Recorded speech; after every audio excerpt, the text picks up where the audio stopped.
Mafia boss mocked. "I'll give you 100K if you serve me in Italian." The waitress replied in Sicilian, leaving everyone stunned. Before anything else, if you're watching this from a place of struggle, know that you're not alone. Drop a heart below. The crystalline chandeliers of Russo's cast fractured light across white marble floors, transforming Manhattan's most exclusive Italian restaurant into a cathedral of wealth and whispered secrets.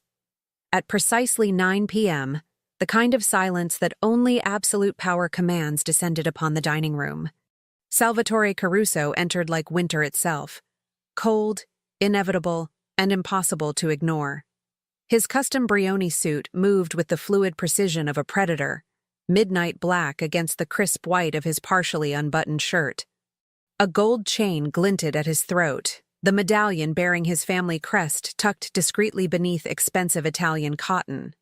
Dark hair swept back with mathematical perfection, framed a face that could have been carved from Carrara marble. All sharp angles and dangerous beauty, softened only by the immaculately groomed beard that traced his jaw. But it was his eyes that truly commanded attention. Dark as Sicilian espresso, they held the weight of 3 generations of unquestioned authority and the cold calculation of a man who had never heard the word no without making someone regret it. Don Caruso. The maitre d' practically genuflected, his voice barely above a reverent whisper. "Your table is prepared." Salvatore didn't acknowledge the greeting. Men in his position didn't need to. 6 bodyguards in matching dark suits materialized from the entrance, taking strategic positions throughout the restaurant with the practiced efficiency of a military operation. Judges lowered their menus. A state senator suddenly found his pasta fascinating. Even the ambient conversation dimmed to nothing. This was what real power looked like. Not loud, not dramatic, just absolute. His consigliere, Marco Vitale, followed 3 steps behind, the traditional distance of respect. At the reserved corner booth, Salvatore slid into the seat that offered a perfect view of both entrances and the kitchen. Old habits from a childhood where survival meant constant vigilance, even when you owned every brick in the building. "The Calabrese family is making noise about the Brooklyn territory," Marco murmured, leaning in with the deference of a man who understood that speaking too loudly in the Don's presence was a career-limiting decision. "Nothing we can't handle, but they're testing boundaries. They'll learn the same lesson their father did." Salvatore's voice was silk over steel, cultured and educated but carrying an undercurrent that made grown men flinch. "Boundaries exist because I say they exist. The moment they forget that, they join him." Marco nodded, understanding perfectly what wasn't being said. In their world, some lessons were taught only once, permanently. The conversation shifted to legitimate business ventures, the casinos that laundered money with beautiful efficiency, the construction companies that provided necessary infrastructure for both legal and family operations, the restaurant chains that served as perfect covers for meetings that judges and politicians attended, but never remembered. Salvatore was reviewing a contract when she appeared. At first, he barely registered her presence beyond the standard acknowledgement of someone entering his immediate space. Another server in Russo's impeccable uniform, black dress and crisp white apron, blonde hair pulled back in a practical ponytail that somehow still managed to be elegant. She couldn't have been more than 25, with clear hazel eyes that held none of the calculated deference he was accustomed to. "Good evening, gentlemen. My name is Elena, and I'll be—" "We're not ready to order." Marco cut her off with the dismissive tone reserved for the help. She paused, and Salvatore saw it. That flicker of irritation expertly masked behind professional courtesy. Interesting. Most people in this restaurant understood that interrupting his table was done with the kind of fear usually reserved for walking through landmines. "Of course, I'll return when you're ready. Return when—" Her voice was steady, professional. But there was something in her posture that suggested she wasn't intimidated so much as deliberately choosing not to engage. Even more interesting. As she turned to leave, Salvatore found himself studying her with the same attention he gave to business rivals. There was something about the set of her shoulders, the way she moved through the restaurant with quiet efficiency that spoke of someone accustomed to hard work and even harder circumstances. No expensive jewelry beyond small silver studs in her ears. Sensible shoes beneath the uniform. Hands that showed the wear of someone who worked multiple jobs. A college student, probably. Slinging pasta to entitled Manhattan elite to pay for dreams that statistics said she'd never achieve. An idea formed, cruel and impulsive. The kind of entertainment his father would have appreciated. A reminder that no matter how hardworking these people were, they existed in his world by his permission, serving his needs, grateful for the crumbs that fell from his table. Marco. Salvatore's voice carried the particular tone that meant he was about to do something his consigliere would need to manage the consequences of. Call her back. Marco hesitated for precisely one heartbeat, the maximum amount of questioning he could show without disrespect, before signaling to Elena. She returned with that same professional composure, notepad ready, expression pleasant, but guarded. Smart girl. She'd already identified them as the kind of men who could make or ruin her evening with a single phone call to management. Yes, sir? Salvatore leaned back in his seat, the movement calculated to draw attention to the Patek Philippe on his wrist, the subtle flash of the family ring on his right hand, the gold chain that represented heritage and power stretching back to the streets of Palermo. He wanted her to understand exactly who was speaking to her. You seem like an enterprising young woman. His voice carried that particular blend of charm and condescension that men like him had perfected over generations. Working hard to make something of yourself? I work for a living, if that's what you're asking. There it was again, that carefully controlled edge beneath the professional veneer. Medical school, Marco interjected with the kind of intel that demonstrated why he was consigliere. NYU, second year. Impressive. Elena's eyes narrowed fractionally. The fact that they knew this about her should have been terrifying. Instead, she seemed more annoyed than afraid. Fascinating. Then let me make you an offer. Salvatore pulled out his money clip, platinum naturally, and began counting $100 bills with the casual indifference of someone for whom money was merely a tool of power. $1,000. For every course you serve us tonight, speaking only in Italian. Authentic Italian, not the bastardized American version. He stacked the bills on the table with calculated slowness. 1,000, 2,000, 5,000, 10,000. The numbers climbed with hypnotic precision while Elena's expression remained carefully neutral, but he could see the mathematics happening behind those intelligent eyes. Medical school debt, rent, books. A semester's worth of expenses materialized in cash. And if you can manage the entire evening without breaking into English, he continued, his smile sharp enough to cut, I'll make it $100,000. The restaurant had gone silent again, but this time with a different quality, voyeuristic fascination. Every patron within earshot was now watching the entertainment, the powerful man putting the struggling student in her place, offering a fortune she'd never see otherwise for the privilege of humiliating herself for his amusement. Marco shifted uncomfortably. Even by their standards, this was excessive. But when the Don decided to make a point, you didn't question the methodology. Elena stood perfectly still, staring at the growing stack of cash with an expression Salvatore couldn't quite read. Fear? Anger? Desperate calculation? He waited for the inevitable acceptance, the grateful submission to his generosity, the confirmation that everyone had a price, and his was always higher than anyone else could pay. When she finally spoke, her voice was quiet but crystal clear, carrying through the silent restaurant with devastating precision. Se Don Caruso crede che il denaro possa comprare rispetto, ha imparato male le lezioni di suo nonno. Perfect Sicilian, not textbook Italian or the mainland dialects Americans learned in college courses. The actual language of the streets of Palermo, complete with the regional inflections that you only learned from native speakers. And what she'd said. If Don Caruso believes money can buy respect, he learned his grandfather's lessons poorly. The silence that followed was absolute. Marco went pale. Two of the bodyguards actually reached for weapons before catching themselves. Across the restaurant, someone dropped a fork, the clatter obscenely loud in the stunned quiet. Salvatore felt something he hadn't experienced in over a decade: genuine surprise.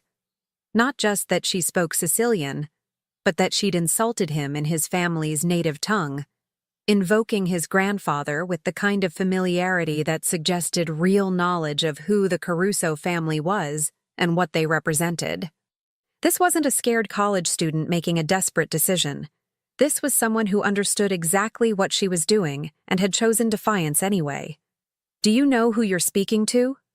Marco's voice was dangerous, his hand moving toward his jacket in a gesture everyone in the room recognized.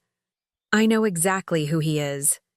Elena's eyes never left Salvatore's, hazel meeting dark without flinching. "The question is whether he knows who I am." Then she turned and walked away, leaving $100,000 on the table and the most powerful man in New York sitting in stunned silence, watching her disappear into the kitchen with the kind of dignity that money couldn't buy and power couldn't break. For the first time in 15 years, Salvatore Caruso didn't know what to do next. And for the first time in his entire life, he found himself genuinely, dangerously, obsessively intrigued. Elena's hands shook as she pushed through the kitchen doors, the sound of her heartbeat drowning out the chaos of dinner service. The adrenaline that had carried her through that insane confrontation was evaporating fast, leaving behind the cold reality of what she'd just done. She'd insulted a mafia boss. To his face. In Sicilian. "Madre di Dio," she whispered, gripping the stainless steel prep counter until her knuckles went white. "What did I just do?" "Elena?" Tony, the head chef, looked up from his station with concern. "You okay? You look like you've seen a ghost." More like she'd just signed her own death warrant. The Caruso name wasn't just familiar, it was legendary. 3 generations of organized crime royalty, their influence woven so deeply into New York's infrastructure that separating legitimate business from family operations was impossible. Politicians, judges, police captains, all dancing to Salvatore Caruso's tune. And she'd just humiliated him in front of his consigliere and half of Manhattan's power elite. Her phone buzzed in her apron pocket. A text from her roommate. "Hospital just called. Your shift tomorrow is doubled. Dr. Martinez needs coverage." Perfect. Because 20-hour days weren't exhausting enough without adding "being hunted by the Italian mob" to her schedule. The kitchen door swung open behind her. Elena spun around, half expecting to see one of those bodyguards with murder in their eyes. Instead, it was Marcus, another server, his expression somewhere between awed and terrified. "What the hell was that?" he hissed, pulling her into the dry storage area where they couldn't be overheard. "Do you have any idea what you just did? That's Salvatore Caruso! The Salvatore Caruso!" "I know who he is," Elena snapped, the fear finally manifesting as anger. "My grandmother worked for his family in Palermo. She told me stories about men like him who think money makes them gods." Stories don't stop bullets, Elena. She knew that. God, did she know that. But something about the casual cruelty of his offer, the expectation that she'd perform for his entertainment like a trained animal, had ignited something her nonna's stories had planted years ago. A bone-deep refusal to submit to men who believed power meant ownership. "What's done is done," she said, trying to sound braver than she felt. "He'll forget about it. Men like him don't waste time on... Table 6 needs immediate attention." The general manager's voice cut through the kitchen, sharp and urgent. "Now, Elena." Her stomach dropped. "Table 6. His table. I can't go back out there. You don't have a choice. He specifically requested you." The manager's expression was grim. And when Don Caruso makes a request, it's not really a request. Elena forced herself to breathe, to think.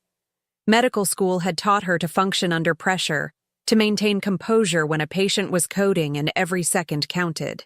Surely she could walk across a restaurant without falling apart. She picked up the water pitcher with hands that only trembled slightly and pushed back through the doors. The dining room felt different now, charged.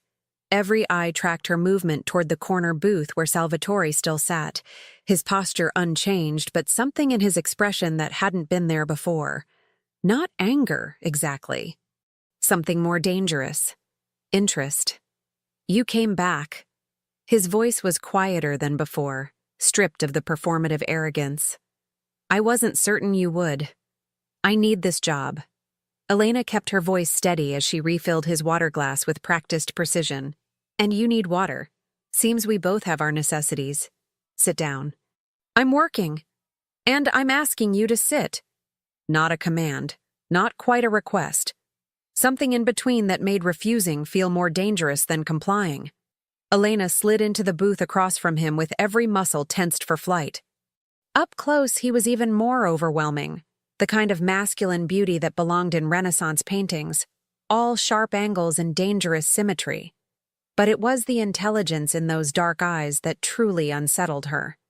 This wasn't just a thug with expensive clothes. This was someone who thought 10 moves ahead and never lost.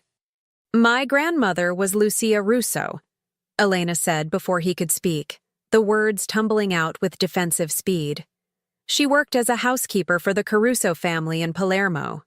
She taught me Sicilian because she said it was the language of home, of family, of things that mattered more than money or power. She died last year." Something flickered across his face. Not quite sympathy, but recognition. "I remember Lucia. She made the best arancini in Sicily. My grandfather said she had hands blessed by God." The fact that he remembered her grandmother, that he spoke of her with something approaching respect, did something complicated to Elena's anger. It didn't erase what he was, what he represented, but it made him suddenly, dangerously human. "Why did you refuse my offer?" Salvatore leaned forward, his attention so focused it felt physical. $100,000. Do you have any idea what that could do for someone in your position? "I know exactly what it could do," Elena shot back. "It could pay my tuition, cover my rent, buy me 6 months of not working myself to exhaustion, but it would also make me someone who sold her dignity for entertainment value. And my nonna didn't survive the streets of Palermo so her granddaughter could perform tricks for rich men's amusement. You think that's what I wanted? A performance? Wasn't it?" The silence stretched between them, taut as a tripwire. Then, impossibly, Salvatore smiled. A real smile, not the calculated weapon he'd wielded earlier. It transformed his face completely, revealing the man beneath the reputation for one devastating moment. "You're right," he admitted quietly. "It was cruel. I was making a point at your expense, demonstrating power to men who already know I have it. Your grandmother would have said I'd forgotten the difference between strength and arrogance." Elena stared at him, completely off balance. This wasn't the script. Mafia bosses didn't apologize. They didn't acknowledge mistakes. They certainly didn't quote philosophy about power dynamics while sitting in restaurants they probably owned. "Who are you?" she whispered. "Right now, I'm not entirely sure." He reached into his jacket. Elena tensed. But he only pulled out a business card. Heavy stock, embossed lettering, a phone number, and nothing else. "When you figure it out, call me." "Why would I do that?" "Because you're curious. Because something about this conversation has made you wonder if the stories your grandmother told were complete. And because, whether you admit it or not, you felt it too." Felt what? The inevitability. Before Elena could respond, before she could even process what that meant, Marco appeared at the table's edge with the kind of tension that suggested immediate departure. "Don Caruso, we have a situation that requires your attention." Salvatore's expression shifted instantly, the humanity vanishing behind cold calculation. He stood with fluid grace, buttoning his jacket with movements that somehow conveyed absolute authority. Then he did something that made Elena's breath catch. He picked up the stack of $100 bills from the table, all $100,000, and placed them deliberately in front of her. "Not for a performance," he said quietly. "For reminding me of something I'd forgotten. My grandfather would have appreciated the lesson." Then he was gone, bodyguards materializing around him like shadows, the entire entourage flowing toward the exit with practiced efficiency. The restaurant slowly returned to life, conversations resuming with the nervous energy of people who'd witnessed something significant, but weren't quite sure what. Elena stared at the money, her mind reeling. This was medical school. This was security. This was everything she'd been working toward right there in cash. It was also proof that she'd somehow caught the attention of the most dangerous man in New York. And in her grandmother's stories, that kind of attention only ever ended one way. Her phone buzzed again. Unknown number. The text was brief. The Calabrese family is asking questions about you. You're in danger. I'm sending protection. Don't refuse it. Elena's blood went cold. She looked up, scanning the restaurant with new eyes, and saw them, two men in dark suits who'd been seated near the entrance since before Salvatore arrived. They weren't looking at their menus. They were looking at her. The kitchen door burst open. Tony rushed out, his face pale.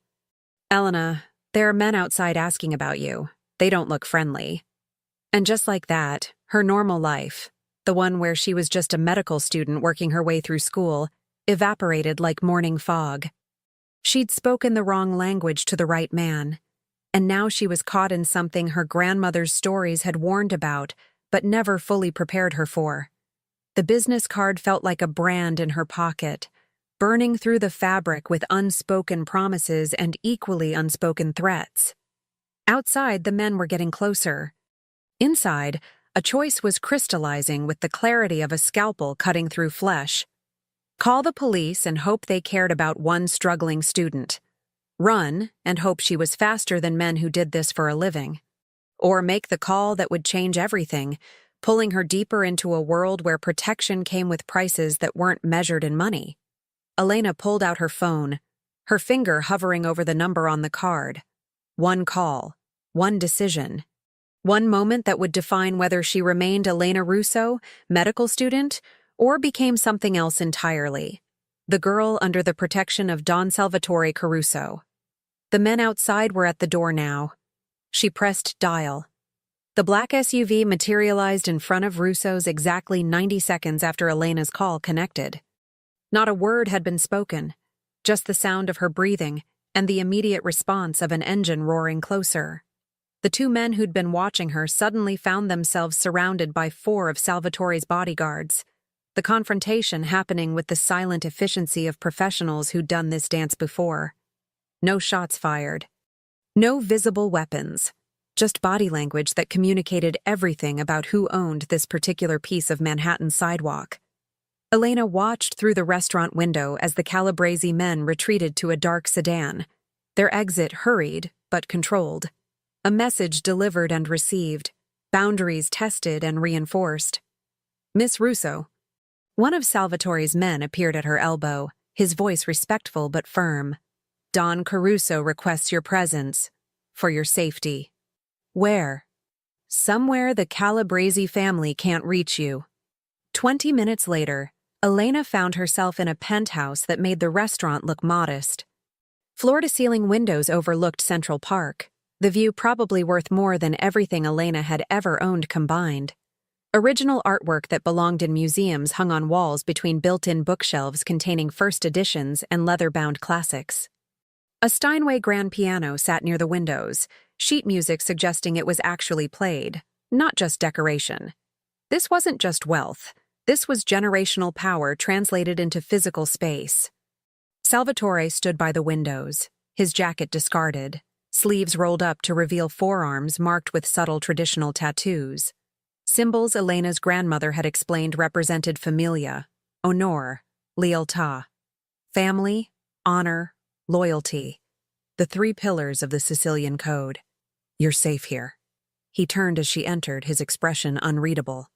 No one touches this building without my knowledge. Safe. Elena laughed, the sound edged with hysteria. I went from slinging pasta to hiding from the mob in less than 2 hours. Nothing about this is safe. Would you prefer I'd left you to the Calabrese family? His voice was mild, but something dangerous lurked beneath. They don't have my grandfather's sense of restraint when it comes to making points.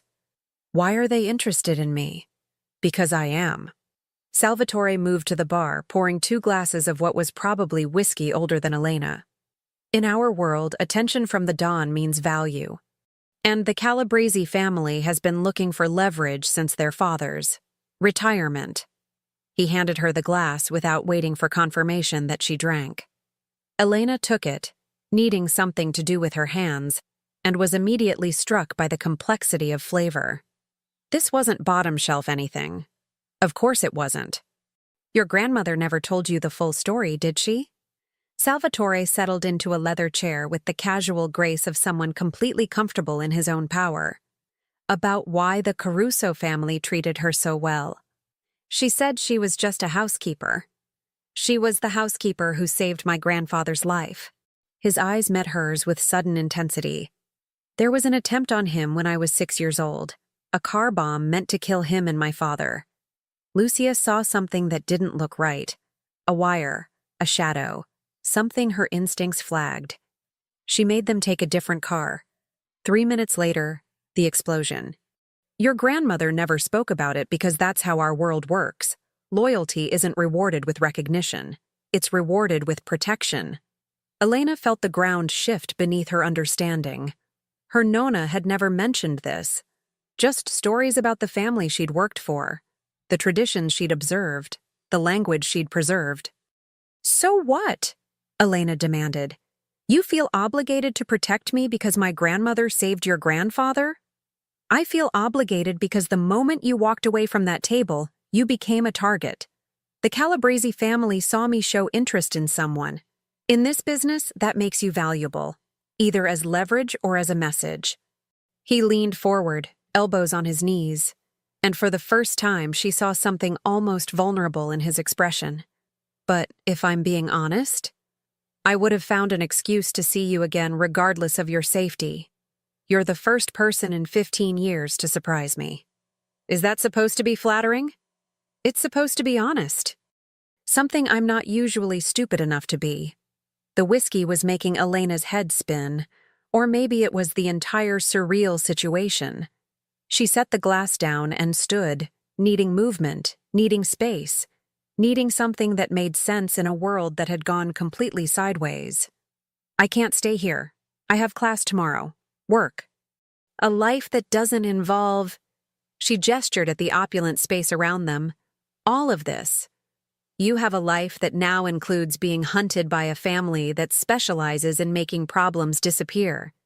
Salvatore's voice hardened, the authority returning. I've already had your apartment secured. Your roommate has been briefed, carefully, about a stalker situation requiring temporary security measures. Your managers at both jobs have been informed you're taking emergency leave. Paid. You can't just... I can. I did. Because the alternative is letting you walk back into your normal routine and finding out what the Calabrese family does to send messages. He stood, crossing the space between them with predatory grace.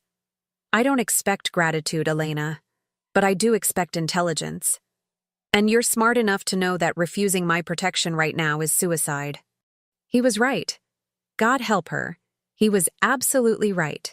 But accepting meant stepping into a world her grandmother had spent a lifetime trying to keep her away from. How long? Until I've handled the Calabrese situation. Could be days. Could be weeks. And what do you expect in return? Elena forced herself to meet his eyes, to ask the question that had been burning since the restaurant. Protection always has a price in your world. Something complicated crossed Salvatore's face. Respect, maybe, for asking the question directly. The price is your company, your conversation, your presence at dinners and events where I need someone who reminds me that power isn't the only thing that matters. You want me to be your what? Escort? I want you to be exactly what you were tonight. Someone who sees the man my grandfather raised before he died, and my father turned this family into an empire built on fear instead of respect. His voice dropped, raw in a way that made her chest ache. Do you know what it's like to inherit a legacy and realize you've become everything your grandfather warned against? To have so much power that you forget what it feels like to be challenged, to be surprised, to be genuinely interested in another human being. So I'm what? Your redemption project? You're my reminder that not everything can be bought or controlled. The honesty in his voice was devastating. This wasn't a mafia boss speaking. This was a man who'd been shaped by violence and legacy into something he hadn't chosen, recognizing perhaps for the first time that he'd lost pieces of himself along the way. Elena thought about her grandmother's stories, about the difference between men who ruled through fear and men who led through respect, about codes of honor that meant something before they became convenient justifications for violence. "I'll stay," she heard herself say, "but not as your reminder or your project. I stay as myself, with my own opinions, my own freedom to disagree, and my own choice to leave when this is over." Fair. "And you teach me." Salvatore's eyebrows rose. "Teach you what?" "Your world. The real one, not the movies. If I'm going to survive this, I need to understand the rules, the codes, the difference between families who keep their word and families who use violence as a first resort." She stepped closer, channeling every ounce of courage her grandmother had given her. "If I'm under your protection, I need to know how to protect myself when you're not there." For a long moment, Salvatore simply stared at her. Then, slowly, that devastating smile returned. The real one, not the weapon. "My grandfather would have loved you," he said quietly. "He always said the most dangerous people weren't the ones with guns. They were the ones who refused to be intimidated by them. Did he also say what happens when those people fall into worlds they don't understand? He said they either adapt or they get consumed." Salvatore extended his hand, formal suddenly, making this an actual agreement instead of an imposed arrangement. "I'll make sure you have the chance to do the former." Elena took his hand, feeling the calluses that expensive suits couldn't hide, the strength that came from more than just genetics. His grip was firm but not crushing, a handshake that acknowledged her as an equal even in circumstances that were anything but equal. "One rule," Salvatore added as he released her hand. "Complete honesty between us. No matter what. In my world, the only thing more dangerous than enemies is not knowing where your allies truly stand." "Then honestly?" Elena met his eyes without flinching. "You terrify me. Not because of what you can do, but because part of me understands why you do it. And that terrifies me even more." "Good. Fear keeps you alert. Understanding keeps you alive." He moved toward the hallway, gesturing for her to follow. "Your room is this way. My staff will bring your things tomorrow. For tonight, everything you need is provided." As Elena followed him through the penthouse, she caught sight of their reflection in one of the massive windows. The mafia boss in his expensive shirt and rolled sleeves, the medical student in her server's uniform, both of them walking deeper into something that had no clear exit. Her phone buzzed. A text from her roommate. "Security guys are here. They're polite, but intense. What is happening?" Elena didn't know how to answer that. How to explain that speaking Sicilian to the wrong man had pulled her into a war she didn't understand, under the protection of someone she should fear but was beginning to see as dangerously human. Behind her, Salvatore paused at his own doorway. "Elena?" She turned. "Thank you for reminding me who my grandfather wanted me to be." His voice was quiet, vulnerable in the dim hallway light. "I'd forgotten that was still possible." "Ah." Then he disappeared into his room, leaving Elena standing in a hallway worth more than her entire neighborhood, holding a reality that had shifted so completely she wasn't sure she'd ever find her way back to the person she'd been before tonight. Outside, the city glittered with oblivious beauty. Inside, two worlds were colliding with a force that would either forge something unprecedented or destroy them both. The only certainty was that nothing would ever be simple again. 3 days in Salvatore's world taught Elena more about power than 4 years of pre-med ever could. She learned that silence was often more effective than threats. That loyalty in this world wasn't about friendship. It was about mutually assured survival.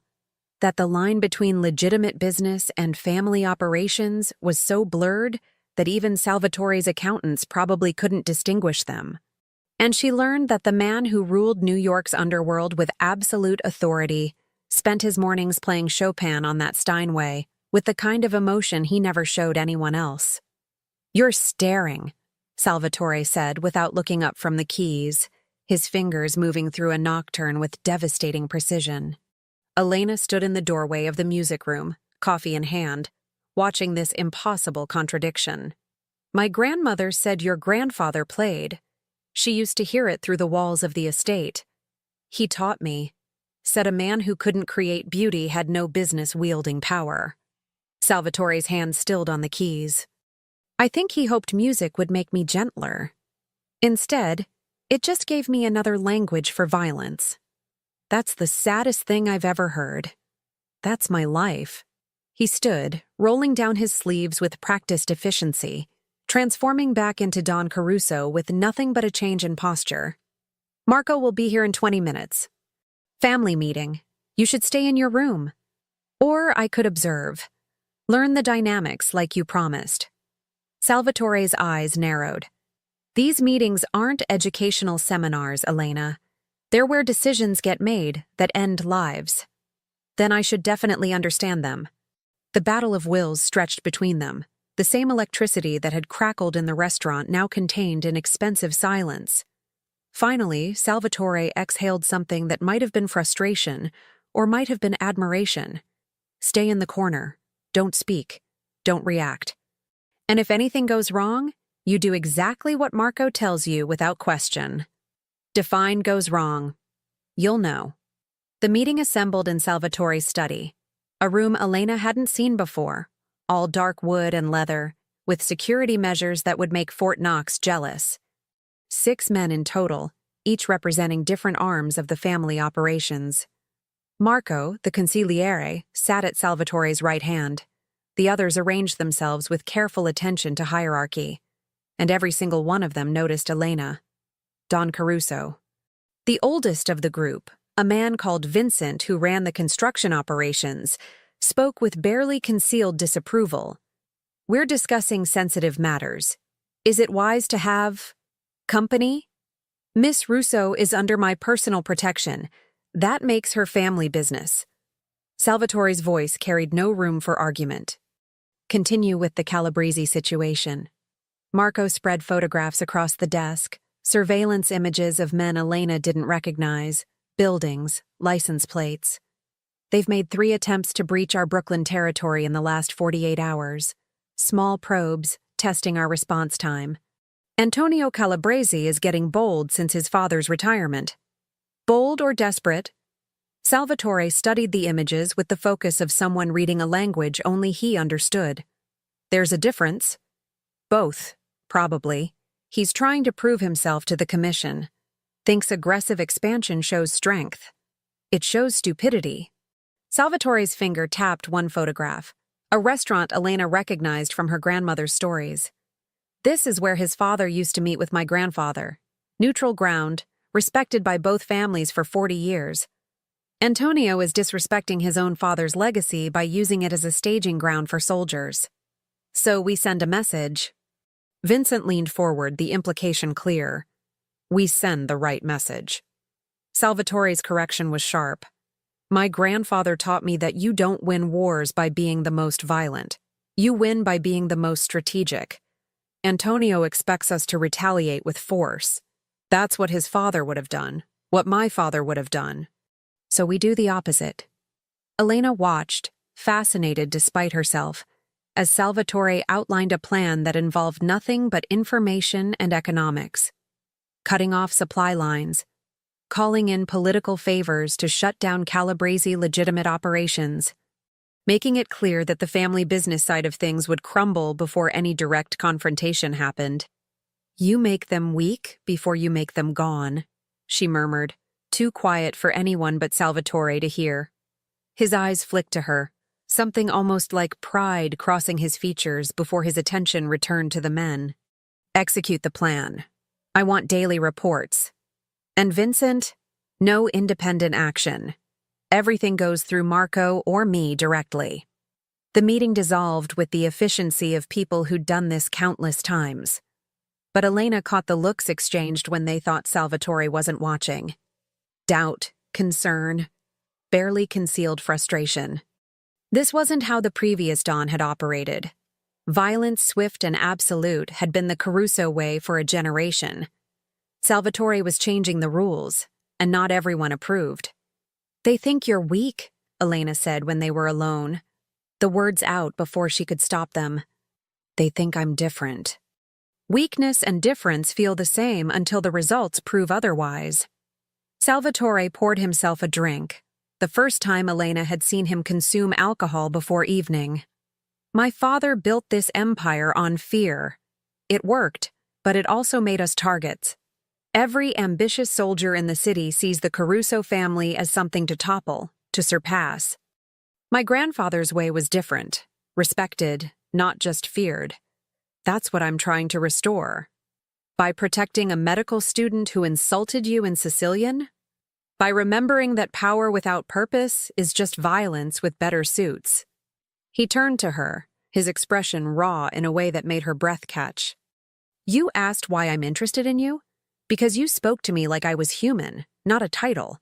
Because you invoked my grandfather's lessons like you understood what they actually meant. Because for 5 minutes in that restaurant, I wasn't the Don. I was just Salvatore, being reminded that there's a difference."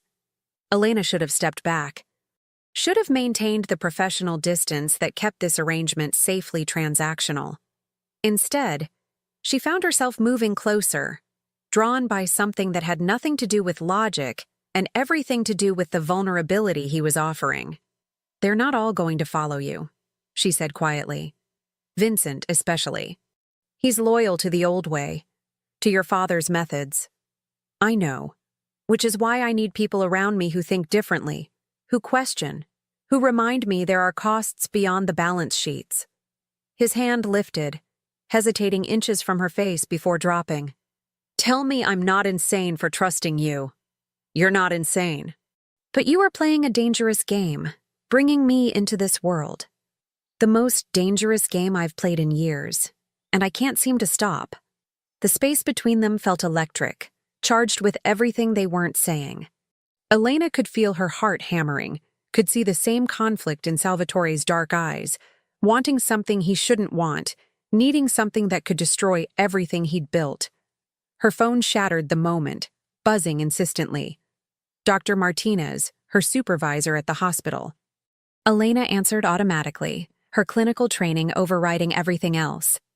"Elena, thank God. We have a mass casualty situation. I know you're on leave, but we're overwhelmed and you're the best student we have. Can you come in?" Every instinct screamed yes. This was her world, her purpose, the life she'd built with blood and determination. But one look at Salvatore's expression reminded her why she was on leave in the first place. "I need to go," she said, already moving toward the door. "Absolutely not." Salvatore blocked her path with the kind of authority that probably made entire organizations submit. "You're a target. The moment you leave this building, people are dying.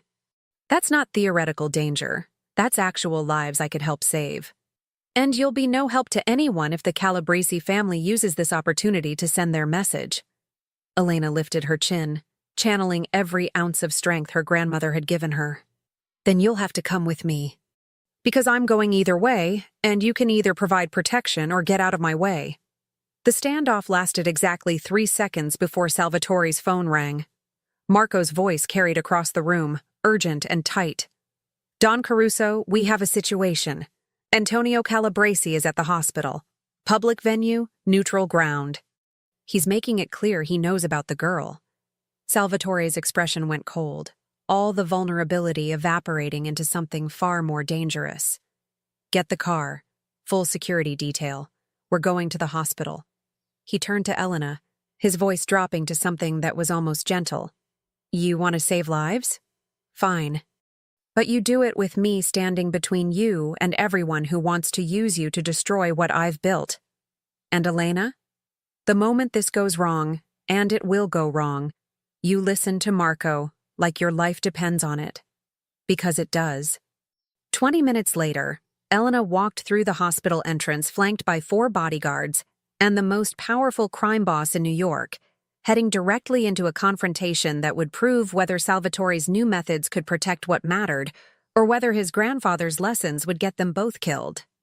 The emergency department was controlled chaos, the particular kind of organized pandemonium that Elena had learned to navigate during her clinical rotations. Trauma bays filled with victims from a construction accident, nurses moving with practiced efficiency, residents barking orders over the controlled symphony of life-saving medicine. This was Elena's world, and every fiber of her being screamed to join it. Stay with Marco. Salvatore's voice was quiet but absolute as they moved through the waiting area. I need to handle Antonio. Where is he? 3rd floor. Visiting someone who mysteriously ended up in intensive care after questioning one of our operations. Salvatore's jaw tightened. The construction accident wasn't an accident. It was a message. Antonio's way of showing he can hurt us through our legitimate businesses.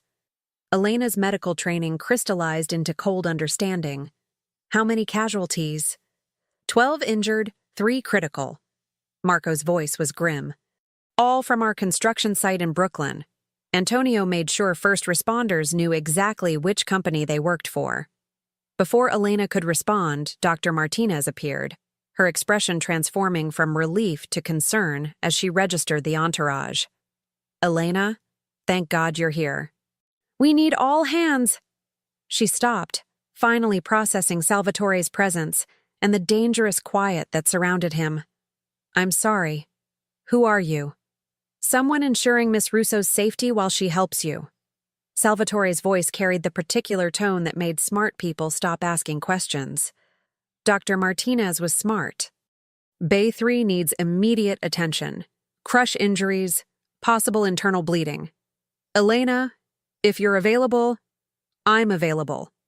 Elena stripped off her jacket, already moving toward the supply closet where spare scrubs were kept. Marco, you can watch from outside the trauma bay. I need to work. For the next 90 minutes, Elena existed in the pure clarity of emergency medicine. Assessments, interventions, the careful dance of keeping someone alive while their body tried to quit. Her hands moved with practiced precision, IV lines, wound management, vitals monitoring. Around her, the team functioned as the beautifully orchestrated machine that good emergency departments became under pressure. She was closing a particularly nasty laceration when she felt it, the atmospheric pressure change that came when something dangerous entered a space. Through the trauma bay windows, Elena saw him, Antonio Calabresi, younger than Salvatore, maybe 30, with the kind of aggressive attractiveness that probably worked on people who didn't recognize cruelty underneath. He moved through the emergency department like he owned it. 2 soldiers flanking him, heading directly toward the ICU elevators, heading toward wherever Salvatore had gone. Elena. Marco appeared at the trauma bay entrance, his expression tight. We need to move. Now. I'm in the middle of a procedure. And Don Caruso is in the middle of a confrontation that could turn this hospital into a war zone. Dr. Martinez can finish. You need to be somewhere secure. Elena looked down at her patient, unconscious, stable but critical. Leaving mid-procedure violated every instinct she had. But the tension in Marco's voice suggested this wasn't a request. Dr. Chen can close, Dr. Martinez said quietly, appearing at Elena's elbow with the particular awareness that came from spending years reading dangerous situations. Go. Before whatever this is gets worse. The ICU on the 3rd floor was eerily quiet, the kind of silence that preceded violence. Salvatore stood outside a private room, his posture deceptively relaxed, hands in pockets. But Elena could see the tension in his shoulders, the way his bodyguards had positioned themselves for optimal response to threats from multiple directions. Antonio Calabresi stood 15 feet away, mirror positioning, mirror tension. Between them, invisible but palpable, generations of rivalry and the current power struggle threatening to ignite into something catastrophic. Don Caruso. Antonio's voice carried false respect, the kind that was really insult wrapped in courtesy. Visiting the injured? How compassionate. My father would approve of such. Gentle leadership. Your father understood the difference between strength and recklessness. Salvatore's voice was quiet, but it carried. Perhaps before you dishonor his legacy further, you should ask him why he retired instead of escalating our last disagreement. He retired because he was old, because he'd lost the fire necessary to hold territory in this city.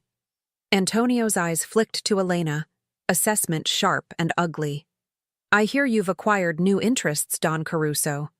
Risky, making your weaknesses so obvious. Elena felt Marco's hand on her arm, a warning to stay silent, stay still, stay invisible. But Salvatore's expression had gone absolutely cold, the temperature in the hallway dropping into Arctic ranges. Careful, Antonio. Your father knew which lines not to cross. My father knew when to retreat. I don't share that particular weakness. Antonio smiled, the expression holding no warmth. The commission has taken notice of your softer approach. Some are questioning whether the Caruso family still has the strength to maintain its territory. The commission can question all they like. My territory is secure. My operations are profitable. And my family's reputation was built by men who understood that strength isn't measured in body counts. No? Antonio took a step closer, his soldiers tensing. Then maybe it's time for a more traditional demonstration. My father's methods may have been old-fashioned, but they were effective. Perhaps you've forgotten what that looks like. The threat was explicit now, hanging in the air between them. Elena could feel the violence building, could see Salvatore's men calculating angles and response times. This was about to explode, right here in a hospital corridor, with civilians and patients caught in the crossfire. Antonio. The voice came from the private room, elderly but carrying absolute authority. Vieni qui. Antonio's face went pale. Through the doorway, Elena caught a glimpse of an old man in the hospital bed, oxygen tubes and monitors, but eyes sharp as broken glass. Matteo Calabresi, Antonio's father, the previous Don who'd retired after whatever confrontation with Salvatore's family had convinced him to step down. Babbo, you should rest. I said come here. Matteo's tone left no room for argument. Antonio entered the room with visible reluctance. Through the partially open door, Elena and everyone else in the corridor heard every word. You shame me, Figlio. You shame your grandfather's memory. Matteo's voice was weak but cutting. Don Caruso shows you respect by not escalating, and you spit on it like a child who doesn't understand the game. The game has changed. The game never changes, only the players who are too stupid to learn from their predecessors. A pause, the sound of labored breathing. Salvatore, per favore. Come in. Salvatore moved into the room with cautious respect, leaving the door open enough for sound to carry. Elena watched Antonio's face cycle through humiliation and rage. Your grandfather and I had our wars, Matteo said, his Italian accent thick even in English. But we also had our codes. We knew the difference between necessary business and pointless bloodshed. Your father, his voice softened. Lorenzo would be proud of the man you've become. Not because you're strong, but because you remember what strength is for. Don Calabrese. Listen to an old man who made every mistake your father warned you about. This boy of mine, he thinks violence makes him powerful. But you and I, we know better. Power is knowing when not to pull the trigger. A rattling cough. Go. Handle your business. But know that if my son pushes this war, it's against my wishes and without my blessing. Salvatore emerged from the room, his expression carefully neutral. But Elena could read the tension in his shoulders. This wasn't over. It was just postponed. Antonio stood in the corridor, his humiliation curdling into something far more dangerous. When his eyes met Elena's, the promise there was explicit and terrifying. This isn't finished, he said quietly, meant for Salvatore but directed at Elena. And when it continues, everyone understands there are consequences for choosing the wrong side.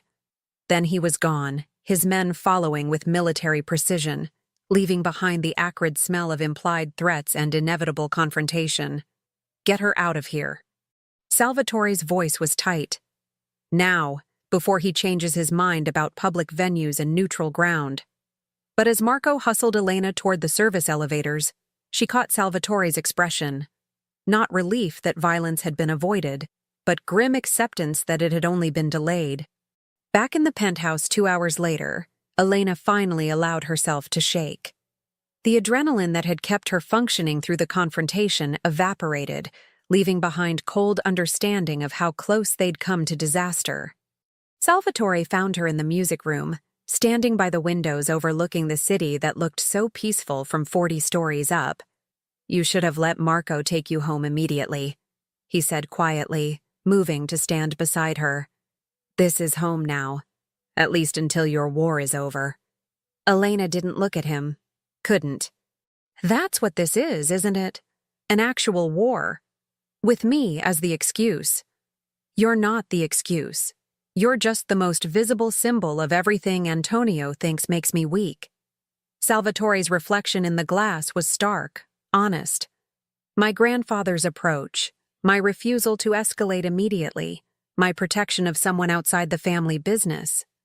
To him, those are weaknesses to exploit. And what are they to you? Evolution. Or suicide. I haven't figured out which yet. Elena finally turned to face him, seeing the man her grandmother's stories had described. The one caught between legacy and conscience, between the violence he'd inherited and the humanity he was trying to preserve. "Your grandfather saved my nonna when she was young," Elena said softly. "She never told me details, just that Lorenzo Caruso was the kind of man who protected people even when it complicated his business. She said he told her once that if you lose your humanity in pursuit of power, you're just building a bigger prison." Something broke in Salvatore's expression, walls crumbling to reveal the man underneath the dawn. "I found his journals after he died. Page after page of philosophy, of doubts, of trying to reconcile what he had to do with who he wanted to be. My father burned them. Said they made him look weak. They made him look human. Same thing in our world." The space between them felt impossibly small suddenly, charged with everything they'd been dancing around for days. Elena could feel her heart hammering, could see the same conflict in Salvatore's eyes. Wanting something he shouldn't want, needing something that could destroy everything he'd built. "This is insane," she whispered. "You know that, right? Whatever this is between us." "I know." Salvatore's hand lifted, hesitating inches from her face before finally, carefully cupping her cheek. "I know it's dangerous and stupid and probably going to get us both killed, but I haven't felt this alive in years. That's the problem. In your world, feeling alive usually precedes dying. Then maybe we make the most of whatever time we have." When he kissed her, it wasn't gentle. It was desperate and raw, and tasted like everything they couldn't say out loud. Fear and need, and the reckless certainty that some connections burned too hot to survive but too bright to resist. Elena kissed him back with equal desperation, her hands fisting in his shirt, pulling him closer even as her mind screamed that this was exactly the kind of mistake that people didn't recover from. His world was violence and codes and loyalty bought in blood. Hers was healing and logic and futures planned in careful steps. They had nothing in common except the electricity that sparked between them, and the impossible feeling that they'd been inevitable since the moment she'd spoken Sicilian in his restaurant. When they finally broke apart, both breathing hard, Salvatore rested his forehead against hers with something that might have been surrender. "I can't protect you from this," he said quietly. Antonio made his position clear, and the commission will force a resolution soon. When that happens, we'll deal with it. Together. Elena pulled back enough to meet his eyes. "I'm not running, Salvatore. I'm choosing to stay. There's a difference." "You're insane." "I learned from the best." The moment shattered as Marco burst through the door, his expression grim.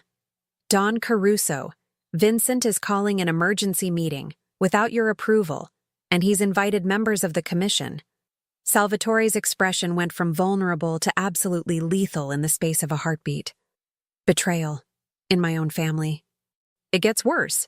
He's using the Calabrese situation as evidence that your methods are weakening the organization. He's calling for a vote of no confidence. Elena watched Salvatore transform completely, the man she'd been kissing vanishing beneath the cold calculation of the Don who'd built an empire. But when his eyes met hers, just for a moment, she saw the truth. This was the beginning of the end. Either for Antonio Calabrese, for Vincent's rebellion, or for Salvatore's attempt to lead differently than his father. And Elena was standing right in the middle of the blast radius. The social club on Mulberry Street looked innocuous. Just another Italian establishment in a neighborhood that had been serving red sauce and tradition for over a century. But Elena knew better now. Behind the restaurant front, in rooms that hadn't changed since the 1950s, the real business of the Caruso family happened. And tonight, that business was insurrection. You can't go in there. Elena blocked Salvatore's path to the door, her medical training recognizing the signs of a man about to walk into something catastrophic. It's a trap. Vincent is using the commission as witnesses to force you into a confrontation you can't win. If I don't go, I confirm every doubt about my leadership. Salvatore's voice was cold, but his hand found hers for just a moment. A gesture so quick his bodyguards probably missed it. This is how succession challenges work in our world. You face them directly or you lose everything. Then let me come with you. Absolutely not. The commission doesn't acknowledge outsiders in family business. Your presence would only prove Vincent's point about distraction and weakness. Marco appeared from the car, his expression grim. It's worse than we thought. Antonio Calabrese is inside, with 3 commission members as escorts. This isn't just about Vincent's challenge anymore. They're forcing a resolution to the territorial dispute. Salvatore went absolutely still, the kind of quiet that preceded violence or brilliant strategy.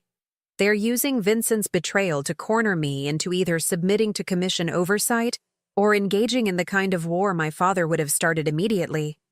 What's the play? The truth and consequences.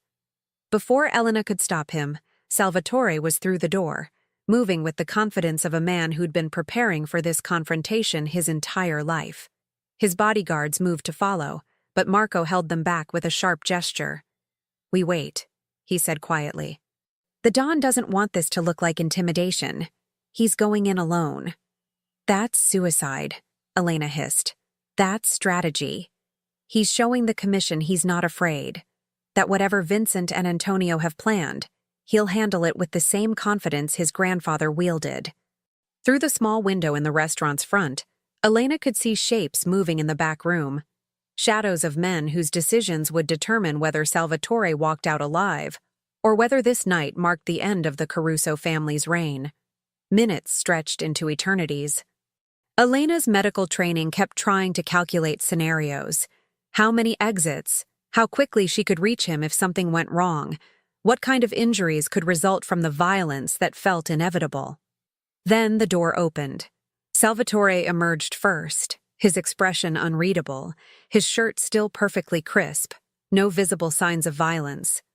Behind him, Vincent appeared, being escorted by 2 commission members, his face ashen, hands secured in front of him. Behind them, Antonio Calabrese, looking like he'd swallowed glass. "What happened?" Elena demanded as Salvatore reached the car. I explained to the commission exactly what Vincent had been doing, with evidence. Salvatore's voice was cold satisfaction. He'd been skimming from family operations for 6 months, using the money to fund his own soldiers, preparing for a coup. I've had Marco documenting everything since I first noticed the discrepancies. And Antonio? Antonio made the mistake of admitting he and Vincent had been coordinating. That the construction accident was jointly planned to make me look weak before Vincent's challenge. Salvatore's expression was absolutely lethal. The commission doesn't tolerate unauthorized cooperation between families.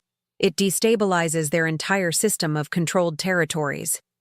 Marco opened the car door. his expression showing the first hint of satisfaction Elena had seen all night. Don Calabrese, Matteo, sent a message.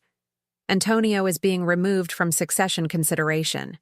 His actions violated 3 separate codes that his father considers sacrosanct. So it's over?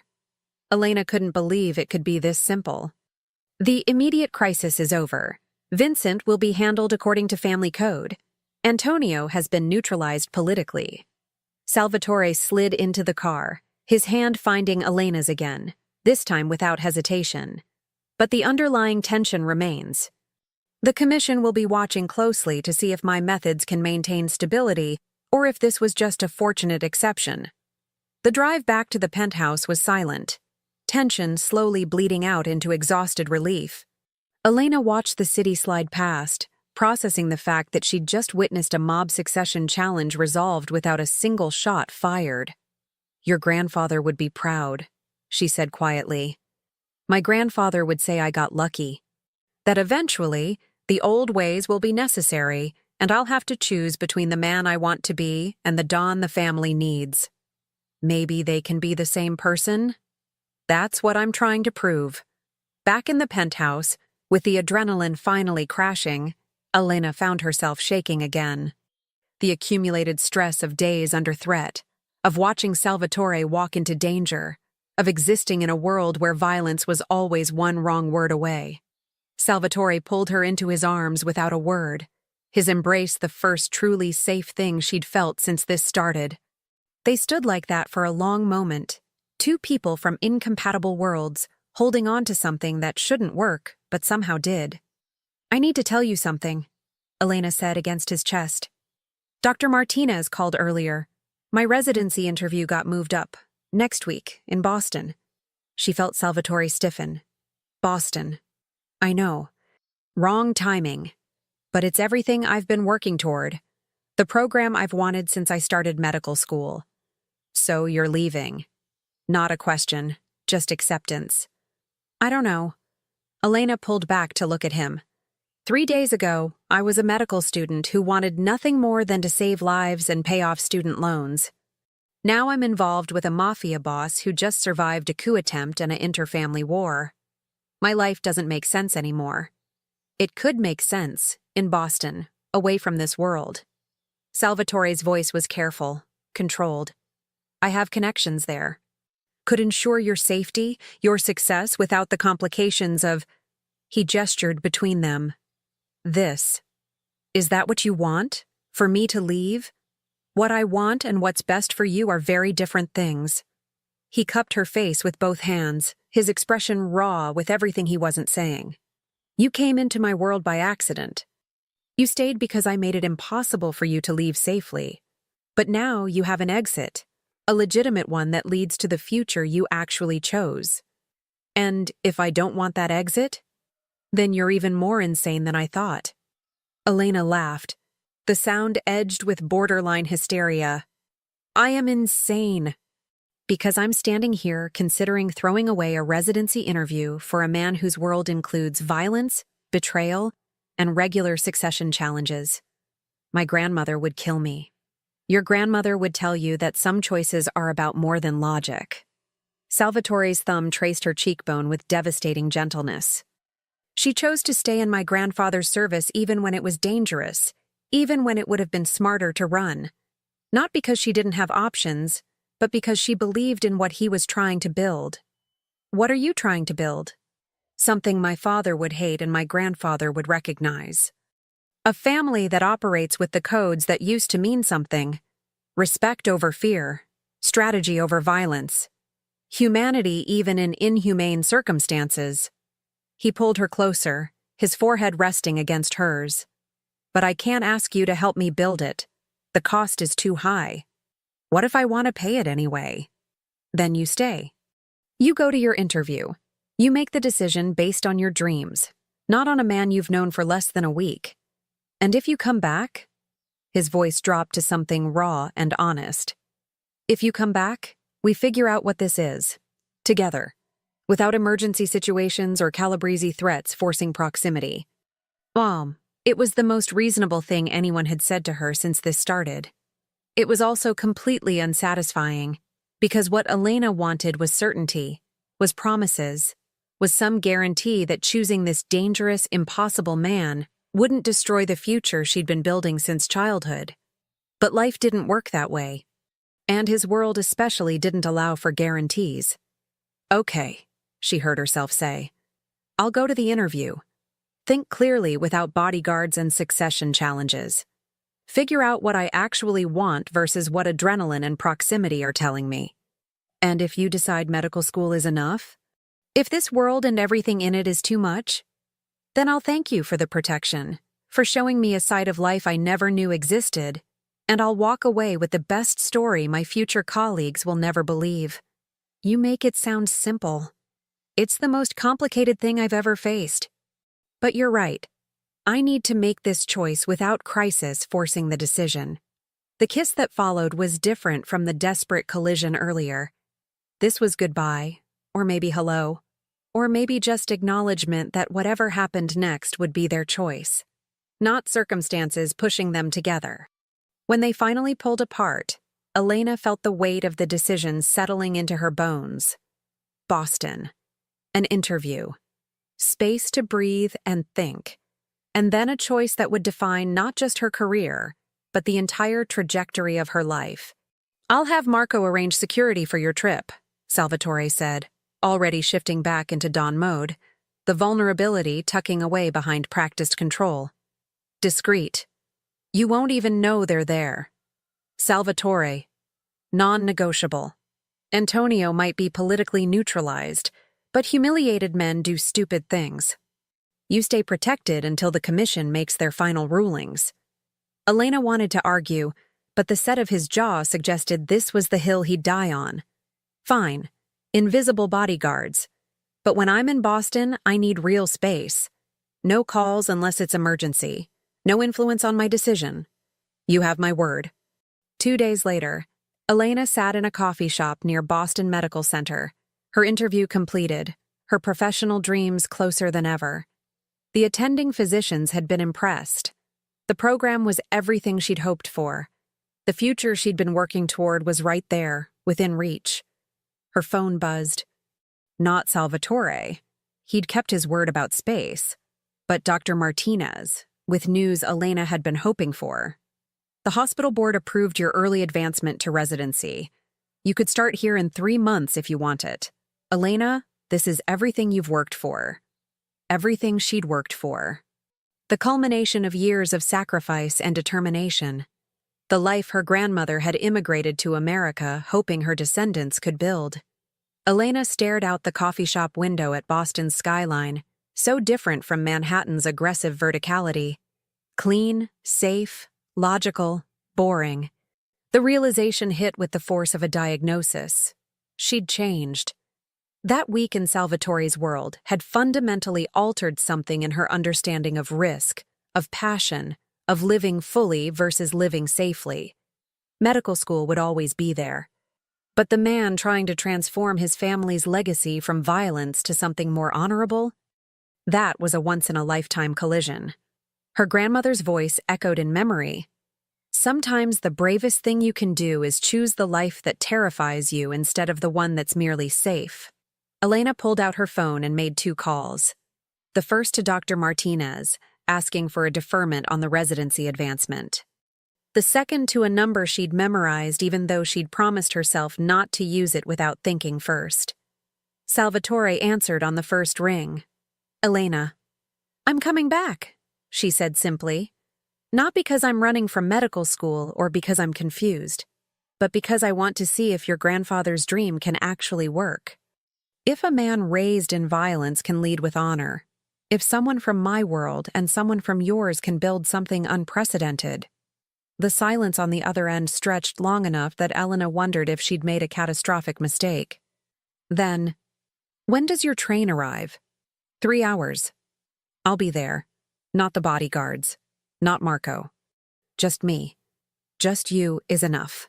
When Elena stepped off the train at Penn Station, Salvatore was waiting exactly where he'd promised. No entourage, no demonstration of power, Just a man in jeans and a simple black shirt who looked impossibly human without the armor of designer suits and family authority. "You came back," he said, something like wonder in his voice. "I choose to come back. There's a difference." Elena closed the distance between them, her choice made, her future uncertain but suddenly, impossibly alive. "Now, show me how to help you build something your grandfather would recognize and your father would hate." Salvatore pulled her into his arms, his kiss tasting like promises neither of them could guarantee, but both were willing to fight for. Around them, the city continued its oblivious chaos. Millions of people living safe, logical lives. Elena had chosen differently. She'd chosen the impossible man with the dangerous world and the dream of redemption that might get them both killed. But as Salvatore's hand found hers and they walked out of the station together, two worlds colliding into something unprecedented, Elena felt more certain than she'd ever been about anything in her carefully planned life. Some choices couldn't be explained by logic or justified by safety. Some choices were made with the heart that her grandmother had taught her to trust, even when reason screamed otherwise. And sometimes, just sometimes, those impossible choices led to extraordinary lives.